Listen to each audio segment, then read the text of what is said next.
लोकसभा चुनाव के मतदान के बाद अब हल्द्वानी के एमबीपीजी कॉलेज में नैनीताल जिले की ईवीएम मशीन के लिए स्ट्रांग रूम बनाया गया है, जहां जिले की सभी ईवीएम को कड़ी सुरक्षा के बीच रखा गया है। स्ट्रांग रूम में ट्रिपल लेयर सिक्योरिटी में सभी ईवीएम को रखा गया है, जहां सबसे पहले पैरामिलिट्री फोर्स, उसके बाद पीएसी और पुलिस के जवानों को तैनात किया गया है। इसके साथ ही सीसीटीवी से भी स्ट्रांग रूम को कनेक्ट किया गया है। लगातार मॉनिटरिंग की जा रही है।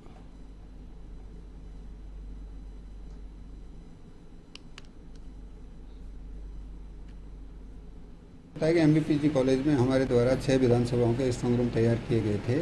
तो आज हमने 6 विधानसभाओं की इसमें वीवीपैट जो होल्ड हुई है वो रख दी गई है, और जो रिजर्व है और जो ख़राब है उसको हम यहाँ से सर्विस मार्केट वेयर हाउस में शिफ्ट कर रहे हैं।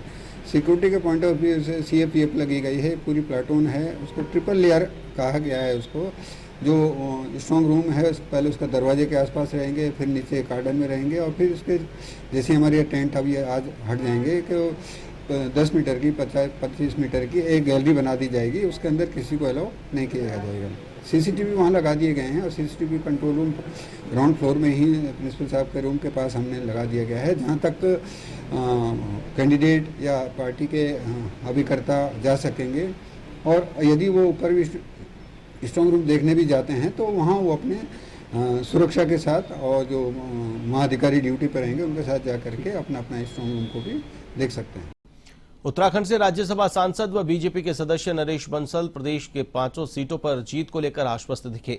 साथ ही मत प्रतिशत कम होने को लेकर कहा कि मत प्रतिशत जो 5% कम हुई है उसके बहुत सारे कारण हैं, उन सारे कारणों का विश्लेषण करेंगे। वहीं कांग्रेस के प्रदेश महामंत्री नवीन जोशी ने कहा कि प्रदेश के अंदर मत प्रतिशत कम हुआ है, यह बीजेपी की नाकामी है। उन्होंने कहा कि पिछले 10 सालों से युवा ठगा जा रहा है, यही कारण है कि मतदान में युवा वर्ग ने रुचि कम दिखाई।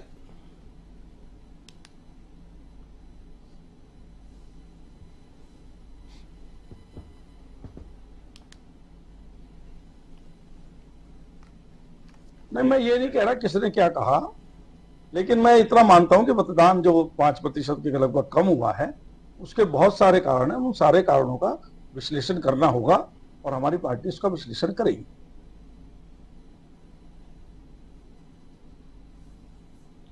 देखिए, भारतीय जनता पार्टी की नाकामी है। प्रदेश के अंदर जो मत प्रतिशत कम आया है, कांग्रेस का बूथ मैनेजमेंट बहुत अच्छा था, कांग्रेस के पक्ष में मतदान हुआ है, ये भारतीय जनता पार्टी को सोचना चाहिए। इसके नतीजे 4 तारीख को आ जाएंगे तो उसका क्या भारतीय जनता पार्टी के जो असली चेहरा है, जो उन्होंने वादे जनता से किए थे, जो जुमलेबाजी उन्होंने छोड़ी थी, तो युवाओं का मोह भंग हो गया है। एक बार आदमी ठगा जाता है, 2 बार ठगा जाता है, 10 साल से जो अपना युवा है ठगा जा रहा है, वो अपने को ठगा महसूस कर रहे हैं और उन्होंने इसलिए मतदान में रुचि नहीं दिखाई। कांग्रेस का बूथ मैनेजमेंट बहुत अच्छा था और कांग्रेस के पक्ष में मतदान हुआ। निश्चित तौर पे जो रिजल्ट आएंगे चौंकाने वाले रहेंगे। प्रदेश की 5 लोग भाजपा के राष्ट्रीय महामंत्री व उत्तराखंड प्रदेश चुनाव प्रभारी दुष्यंत गौतम ने लोकसभा की 5 सीटों पर भारी मतों से जीत दर्ज करने का दावा करते हुए कहा कि पार्टी 20 से 25 लाख वोटों के अंतर से जीत दर्ज करेगी। इस पर राज्यसभा सांसद नरेश बंसल ने कहा कि यह सार्थक होता है कि हर पार्टी अपने कार्यकर्ताओं का मनोबल बढ़ाने के लिए अपना टारगेट फिक्स करती है और उस टारगेट को पाने के लिए काम करती है। उसी के अंतर्गत प्रदेश चुनाव प्रभारी दुष्यंत गौतम ने भी कहा है, और ये हम भी मानते हैं कि हमारा इस लोकसभा चुनाव में जीत का अंतर बहुत बड़ा होगा।